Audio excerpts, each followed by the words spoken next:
Hi, everybody. It's Tim Hagen, and welcome again to another video podcast. And today we have a special guest, Deniz Olcay from Dun & Bradstreet. And today we're going to talk a lot about digital marketing. And Dun & Bradstreet is one of the worldwide leaders in that space. How you doing, Deniz? Great, Tim. Nice to meet you, and thanks for having me on. It's a pleasure. Cool. Tell our audience a little bit about yourself. Sure thing. I'm Vice President of Product Marketing at Dun & Bradstreet. I joined the firm about maybe 6 years ago now. I got my start in B2B consulting and sales training. Then I pivoted over to product marketing at Dun & Bradstreet right around when we launched a lot of our digital marketing solutions. So I primarily lead our messaging and positioning and also sales enablement efforts for our portfolio. Cool. With that being said, what's your value proposition? What do you provide to the marketplace? Sure. Dun & Bradstreet essentially empowers sales and marketing teams with better data and insights to help them grow their business. One of our primary crown jewel assets, I'll say, is our data cloud. We have about 420 million businesses across the entire globe, covering about 98% of global GDP. And we have all the firmographic details behind those accounts, the intent signals behind those accounts, what their behaviors are online, in addition to the people at those accounts, because at the end of the day, marketers and sellers need to reach people to help them make a decision, right? So we surface that data through software built on top of that data foundation to help you clean and consolidate your data, to help you better engage audiences with relevance across multiple channels. That might be email, that might be advertising, that might be sales plays, right? And also empowering salespeople to close business faster by getting insight into some of those trigger events. What's happening at a company? Are they changing locations? Do they have a new C-level executive? Are they in market browsing for something online? So we can aggregate a lot of those signals and supplement what organizations collect as their first-party data, what they know about accounts, with the additional intelligence that we bring to the table through the data cloud. We face customers that have challenges around reaching their audiences all the time. And again, our value proposition is just to help them reach the right person at the right time, the right message, to help them grow faster. Cool. What's the major problem that you see in the industry across all organizations? And I know that's kind of an unfair question, but what's the major overall problem that you see? Yeah, good question, Tim. I mean, we try to boil it down into something we call the 3 Ps. So it's a fancy acronym, right? privacy, personalization, and proliferation, just to make it easy to remember. But we're seeing an increasingly uncertain future with the rise of GDPR, CCPA, all these different, again, 4-letter acronyms. I'm throwing out buzzwords here, so hopefully folks are familiar with those, but we can dig deeper into that too throughout the conversation. But a lot of those privacy regulations around how data is managed, how marketers are able to collect and use data is causing a lot of uncertainty about what channels are viable for them going into the future. So we see a lot of problems there, and we help certainly address some of those. And we'll dive into a little bit of detail in this podcast about that. We also see personalization as an increasing challenge, right? Buyers are increasingly on digital channels conducting their research. I mean, we're all home now, right? And increasingly reliant on digital channels to make more educated decisions about what we buy. And it's important for marketing and sales teams to personalize their approaches and their content and their messages to make it most relevant to their audiences, right? To stand out from the noise, because ultimately, all your competitors are also online, right? So you need to stand out from the crowd. And it's really difficult to do that because we're seeing a lot of proliferation, the 3rd P, right? So we're seeing a lot of technology tools with very lofty promises, right? And marketing and sales teams, get caught in that promise and that and all that pizzazz, right? And then they bring all these technologies in, but at the end of the day, if you don't have good data powering those technologies, if those technologies aren't talking to each other, and if you don't have the right team, right, with the expertise to manage those tools, it really is still a challenge, right? It doesn't really solve your problem of better engaging your audience. So again, to summarize, it's sort of the 3 Ps that we see organizations primarily challenged with around privacy, personalization, and proliferation of tools. Well, it's interesting because you described a lot there, and you're making a joke about all the acronyms. Yeah. How would you describe today's customer? Where do you feel like you need to educate them? And what's the ideal solution you think they're seeking, potentially not even understanding some of the things that you just brought up? Do you run into that? in terms of customers needing to be educated and things like that? And what do they ideally look for? Yeah, absolutely. I mean, I myself am educating myself every day, right? I mean, I'm a subject matter expert because I'm in this space, but I see new acronyms every day. So we joke about it internally and say, I can't imagine the difficulty that customers have to go through with trying to vet all these different solutions. Like we want to help them, but it's just such an exploding space, right? I mean, I think Scott Brinker mentions, 8,000 technologies still growing. I mean, when is it going to stop, right?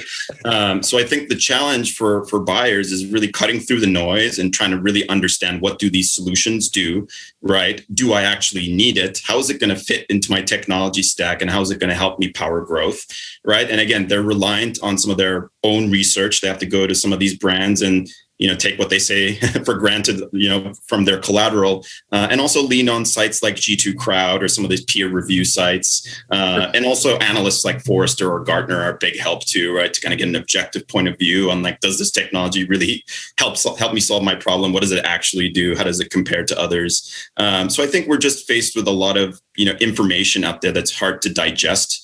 And again, it's a very competitive market. A lot of your competitors are also using the same tools and the same data. So it's hard to stand out. But at the end of the day, it's all about delivering a compelling message to your audience at the right time, right? It all kind of boils down to that. Technology, data, those are all enablers, right, to help you do that. So I think the core of what customers need to do hasn't really changed, right? In decades, probably, right? Hundreds of years ago, when you were, advertising, you're still trying to, pique interest from your audience and get them to do something, right? And I think that core tenet hasn't changed, but a lot of the ecosystem, the technology, the data around it has changed. Well, how do you go about educating your customer? Because when you think about what you just said, nothing's really changed. And, in terms of what we're trying to achieve with our message, how do you go about educating your customer? What does that ideal process look like? When you engage with the client, what do they experience with Dun & Bradstreet? Yeah, good question. Again, we try to educate our customers, through some of the combined research that we do with analyst firms, right? So we try to bring in that outside and objective point of view. This could be a Forrester, this could be a Gartner, right? And we find that objective point of view certainly, adds a lot of credibility to our message and also helps them get a landscape assessment of what else is out there, right? How does this ecosystem of technologies and tools fit into my stack, or how can it help me? We also find that customer use cases are a big enabler and educator, right? So especially actually, when you think about sort of the technology adoption curve, right, you have this early adopters and then the majority, right, and kind of decline, right? And I think a lot of the technologies are sort of at the beginning part of that curve. So a lot of customers are skeptical, right? I mean, you're telling me it does this thing, right? I've been burned in the past, and we see that a lot of times, right? I've worked with this other vendor, they promised X, Y, Z, it didn't work, and now you've got a skeptic, right? And we're seeing that skepticism more and more with our customers. So we need to prove that by saying, look, with customer XYZ, we achieve these results. Feel free to talk to them, or we can dive more into detail there. We're seeing that a lot. In addition to the try before you buy, right? At the end of the day, they're trying to reduce risk for their business. Sure. So we're seeing, a lot of customers wanting to sort of dip their toes in the water, test out a lot of these new solutions, especially around, overcoming some of these privacy challenges that we're seeing, because it is an increasingly ambiguous space, right? I mean, you look at Google, right? One of the obviously major players in the market with a lot of influence. Even they've kind of gone back and forth on some of their announcements, right? Around the technologies that are going to enable sort of a cookieless future, right? So I think that's really important. Yeah. So when you think about the ideal, the most common problem, how do you go about solving the most common problem? What's your ideal solution for the most common problem in the marketplace? If you had to describe your ideal customer and maybe ideally how you've gone about solving that problem, what's the first thing that kind of comes to your mind? Yeah, good question, Tim. And I think goes back to what I was saying, right? Delivering the right message at the right time. Right. And I think the way that we go about it is really by trying to deliver the right data and intelligence to inform that decision, but also ensuring that teams across an organization have a common foundation for knowledge. Right. So as we see this proliferation of tools, you see, especially as an organization grows in size, you see pockets of intelligence and different tools that they use, right? And again, the decisions that you make have to be grounded in data in this day and age. And we see that these teams are often not even talking to one another, right? So they're sort of making isolated decisions, and it's not a bad thing. It's totally normal, right? Because these tools often don't integrate with one another. Right. But the way that we try to approach the problem is say, hey, look, data can be the unifier of not just your technology, but also your teams, right? So if you get that common foundation of knowledge of your customer, who are they? What are they doing in the market? What are the signals that you're observing, both what you collect and both what other data providers provide? You can really get that trusted common foundation of your customer to guide your decisions on, again, to answer your question, how to best engage them, right? Yeah. What message do I deliver to them? What are their needs? And how can I get them to select me over all the alternatives that are out there, right? Well, it's interesting. You use the word unifier. So I was taking notes as you were talking. Do you find customers, and I know I'm one of them, where we find a tool and then you find a department over here has another tool? Do you feel like sometimes technology drives those pockets and there isn't that consolidation or that unification of the data? Absolutely. I mean, the technologies that you've already invested in weigh into your decision-making process 100%, right? Because, I mean, these tools aren't cheap, let's be honest, right? I mean, you're looking at probably a six-figure investment, maybe even more in some cases, depending on the size of your organization. And you've built a lot of institutional knowledge around that technology, right? The teams that are enabled to use that technology, and ripping and replacing that or changing that is a big pain point. And, you speed to market and agility is important. You can't just exactly stop what you're doing and kind of reassess your tech stack on a whim, right? So we're really finding that customers really value integration, right? And connectivity of data and systems really top of mind in terms of making a buying decision. And that's where Dun & Bradstreet, I think, has a really strong value proposition to customers to say, we both have the data that can stitch these technologies together because they'll speak a common language, if you will, right? Software A and software B now have the same data or same view of the account, so they can actually intelligently exchange information. But we also have software applications built on our data that can actually turbocharge or amplify the intelligence of the core kind of stack elements that you've invested in. This could be a CRM or a marketing automation, or demand side platform or a DMP, right? All these digital advertising type technologies. We sort of tack onto that, and we have an open foundation, is what we like to say, right? So we connect and play nice with all of your systems at your organization. Right? We have over 550 integrations. There's 8,000 technologies, but we feel like we have a good coverage of some of the major ones that customers invest in. And usually, when we're in a conversation with a customer, it's always yep, we integrate with that, and yes, we have the data for that, right? So it's a good value proposition for customers that are looking to kind of connect those disparate silos and also ensure that they've got the common foundation to engage those audiences with relevance. I would imagine when you go into companies and there's all these tools, the complexity of the project can be quite deep at times. And by having that platform and that depth, it must position you differently in the marketplace. Would that be true? Yeah, absolutely. I mean, you see, organizational maturity, size, all of these are factors, right? When you look inside of a small business, the challenges they have aren't too dissimilar to a larger business. It's just at a different scale, right? When you move up market, I think you see a lot of customers that have already invested in best of breed tools like a Salesforce CRM or something like that, right? And there's a lot of gravitational pull around that. There's a lot of data in that repository that people trust. But there are other complex silos of data also within those bigger organizations, right? And it's a challenge of how do I bring all of those together? How do I unite that under a common foundation? On the lower end of the market, you just have more, I think, confusion around what is the best solution for my business, right? I'm just trying to get off the ground.